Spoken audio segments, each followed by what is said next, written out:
All right, what's going on, you guys? Nick here with Nick Strength and Power. I've got a couple of interesting stories for you guys today. The first story, another physique update from Brandon Curry. Actually, several physique updates from Brandon all in one day. One of the physique updates was an actual post on his timeline. Then he had several Instagram story physique updates in addition to that. So he says in the caption of the post on his timeline that this is a picture from last week, and that apparently there's going to be more pictures or better pictures coming this week. And then if you go over to his Instagram story and look at those posts, it looks like he's wearing the exact same outfit in those stories that he's wearing in the timeline post. So these are a week old, and it's good to see that, you know, Brandon obviously has been posting all these physique updates for the past couple of weeks, and he's really been keeping his fans in tune with what's going on for his Olympia prep. And now that we're getting closer to the Olympia, we're starting to see this from more and more guys. We saw those physique updates from Rolly. We saw some physique updates from Hadi. We're going to talk about Hadi later on in this video as well. Bonak posted a physique update, so it's really starting to feel like Olympia season now that we're 11 weeks out and some change from the Olympia. Before we know it, we're going to be saying we're 6 weeks out. Before we know it, it's going to be 4 weeks out. And then before we know it, it's going to be the Olympia weekend. And then there's some guys you haven't seen as much from. You haven't seen a whole lot from Phil. You haven't seen a whole lot from Flex. Flex is trying to kind of keep it under wraps how he's going to look, transitioning from 212 to Men's Open. But Brandon, like I said, he's done a fantastic job. Apparently these pictures are a week old. But looking at the Instagram story specifically, because the post on his timeline was kind of another magic mirror picture, but the Instagram post, the story, was a little bit different. It was in a different setting, different lighting, different mirror. And to me, in the story picture, he looked the biggest. He looked the most impressive. And Brandon has been known more for his aesthetics, the pleasing look of his physique, and not so much being a mass monster. He's always been known for being kind of this crazy round delts, crazy round arms, crazy wide shoulders, small waist, that kind of polished look. But in these physique updates that we've been seeing from him lately, we're seeing a little bit more of a mass monster side of Brandon Curry that I think is going to pair nicely with his aesthetics and his posing. So we'll see what happens come December of 2020. But I love reading the discussion, so comment down below. I've seen this discussion multiple times. Phil Heath or Brandon Curry or someone else, but do you think Brandon will be able to defend and retain his title this year in 2020? And if not, why? Comment that down below. Now, next up in the news, another update from Hadi Choopan. We haven't seen a whole lot from Hadi. The pictures and videos that I showed you guys recently of Hadi Choopan's physique update, they were posted on his friend's Instagram page. But as far as Hadi actually posting the updates himself, we haven't seen a whole lot from Hadi. But this recent post he's wearing the same outfit he was wearing in the photos that I showed you on the Parsafar Mahdi Instagram page, which is a buddy of Hadi's. And they put in the caption of those posts that this was 12 weeks out from the Olympia. So this video as well, I'm assuming, is another video at 12 weeks out from the Olympia, where Hadi obviously is looking to be in incredibly impressive shape already, especially considering the fact he was one of the most conditioned guys at the 2019 Mr. Olympia.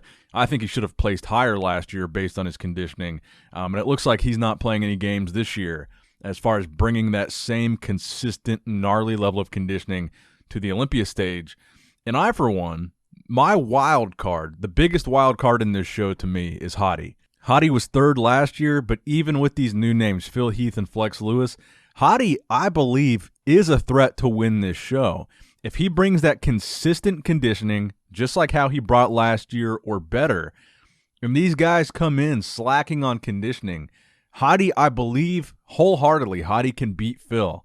I believe Hadi can beat Flex. I believe Hadi can beat Brandon if Hadi is 100% and these guys are off. Hadi is a very complete and very dangerous bodybuilder. Make no mistake about it. There is a chance he could win the Olympia. And I will be doing a full Olympia prediction video for a Classic, for Men's Open, for 212, and that will be here maybe at 8 weeks out. 6 to 8 weeks out, I'll do the prediction video. Now, next up in the news, another physique update from Rafael Brandao, a video of him training in the gym just one day after finding out the news that Big Ramy will be competing against him in the Europa Spain show. Rafael Brandao, in my opinion, one of the more aesthetic, probably the most aesthetic Men's Open bodybuilder in this lineup so far, and definitely a threat to that top three, and probably he's going to be in my top three predictions. And all these guys are tremendous bodybuilders. But now that Ramy is in this lineup, the heat has really been turned up and the pressure is really being applied to guys like Rafael, guys like Regan, guys like James Hollingshead, guys like Milan Sadek, Lucas Osadil. These guys really have the pressure on them now that Ramy's in this lineup. And imagine the accolade that would come with a guy like Regan if he beat Big Ramy at his young age and beat Ramy.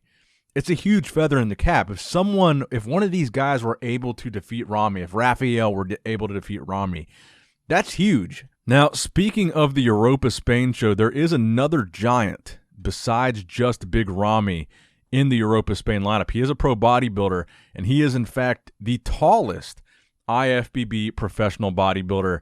He goes by AK the Giant. He's 6'5" tall, and he is also training and preparing for the men's open category in the Europa Spain. So he will be in that pro lineup. He is a pro bodybuilder, the tallest pro, 6'5". He's over 300 pounds stage weight, I believe. So he might come in technically bigger than Big Ramy, technically heavier than Ramy at this Europa Spain. And I'm curious to see how he's going to do here. This is also his pro debut. So who knows? Maybe he's another possible threat to the top 3, top 4 in this show. We've never seen him compete on a pro stage before, so it's going to be the first time that we get to see him up against some really good pros in this lineup. So shout out to him. And I'm looking forward to seeing his pro debut here. Again, 6'5", over 300 pounds on stage, bigger than Big Ramy. Now, next up in the news, let's give an update here on Arnold Schwarzenegger's son, Joseph Bania. He's still training in preparation for his classic physique debut. You guys seem to love Joe. You love the potential that he has. You're looking forward to seeing the package that he brings on stage. And he posted this front double bicep pose with a vacuum the other day while training in 100-degree weather out there in California. But in addition to that photo, I also get to sneak in a curl story in this video because he recently tagged me in a cheat curl video. So that's kind of another NSP video wet dream there. Arnold's son combined with some curls. We get to throw that in the video today, and I absolutely love it. So shout out to Pro Joe 2, Joseph Bania. Appreciate you, bro. Now, next up in the news, Nick Walker. Nick Walker posted another physique update today. Nick Walker preparing for his pro debut at the Chicago Pro here in a couple weeks. Many people are talking about Nick as the next big thing in professional bodybuilding. And he posted this picture specifically. The takeaway from this is his waist. His caption is that his waist is coming in tighter. Let's go. One of the biggest criticisms I've seen of Nick so far after his pro win, or winning his pro card at the North Americans, maybe a month ago already it was that his waist was looking a little bit blocky. And one thing that people do not want to see any more of in the IFBB is another bodybuilder with a blocky, thick waist that looks like they're going to be pregnant on stage. Thumbs up this video right now if you agree with that statement. You don't want to see any more bubble guts. You don't want to see any more blocky waists. You don't want to see any more of that crap on a pro bodybuilding stage. And the reason why I say that is I've seen some other people say it's not as big of a deal as the fans are making it. And, you know, real bodybuilding enthusiasts don't really care about the midsection. It's not really a problem. Thumbs up this video if you think it's been a problem recently in bodybuilding. It's something that you don't want to see. But anyway, back to Nick Walker. So he posted this physique update, waist coming in tighter, where his waist does in fact look tight. Now, I don't think that he has really a problem yet with his midsection. I think the main problem Nick had at the North Americans really came down to lack of experience. It was really in the transitions where maybe you saw him let his midsection stick out a little bit. But for the most part, during the mandatory poses, I don't think it was really much of a problem at all. And I do believe that Nick is going to have it corrected 100%. By the Chicago Pro. I fully believe that, and I think we're going to see one of the best packages from Nick Walker that he's ever put together at his pro debut in Chicago. Now, speaking of the Chicago Pro, probably the main rival to Nick at that show, now that we know Big Ramy is not doing Chicago, is going to be Justin Rodriguez, and we just got a most muscular physique update from Justin today, courtesy of the Buys and Tries Instagram page, where he looks incredibly dangerous, and conditioning is key here, something that we all want to see in pro bodybuilding is more conditioned guys, better conditioned athletes. And Justin at the New York Pro, where he took second, was extremely conditioned. It looks like he's going to be carrying over that same conditioning to the Chicago Pro. And will that conditioning be good enough for him to win that show and go straight to the Olympia? Nick Walker and Justin will be going head-to-head, so comment in the comment section below. Who do you think is going to win, Nick Walker or Justin Rodriguez, and why? Now, next up in the news, I saw this on Dennis Wolf's story. We haven't seen a whole lot from Dennis Wolf lately, ever since he made his comeback to the Arnold Classic a couple years ago. We know that he's downsized quite a bit after that. He had that neck injury, and then he downsized, and he made his comeback, then he downsized again. Well, he posted this kind of a semi-physique update on his Instagram story today, where he looks really good. I mean, he looks really healthy. It's probably pretty evident to me and everybody else that it looks like he's probably never going to compete as a professional bodybuilder again, which I think is probably good. I mean, I want to see him around for a long time. I think he achieved a lot in the sport of professional bodybuilding. He inspired and motivated a lot of people, including myself. He was one of my favorite bodybuilders when I first got into following the sport. But I'm kind of glad to see that he maybe got out before it was too late, because he was getting really big. He was really pushing the size for a very long time, and maybe it took that injury for him to be able to get out gracefully and get out, like I said, before it's too late. And he looks healthy. He looks good. He looks athletic. I saw him at the Olympia last year, actually. He was sitting a few rows in front of me. He looks just like a really healthy dude now. So shout out to Dennis Wolf. It's good to see him, still looking active. Now, the final story that I have for you guys today, I have to do it for the love of the YouTube game. PewDiePie posted a physique update today, and a lot of you guys have been tagging me in it because he really has made quite the impressive transformation over the past year or so.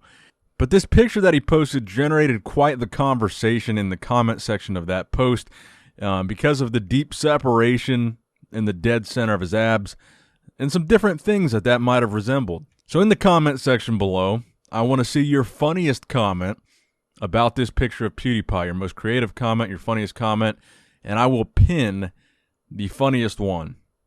But shout out to PewDiePie. That's going to wrap it up for the video today, guys. I hope you did, in fact, enjoy it. Please give it a thumbs up if you did enjoy it. Please subscribe to this channel if you have not subscribed yet already. And as always, I love you guys. I appreciate you guys.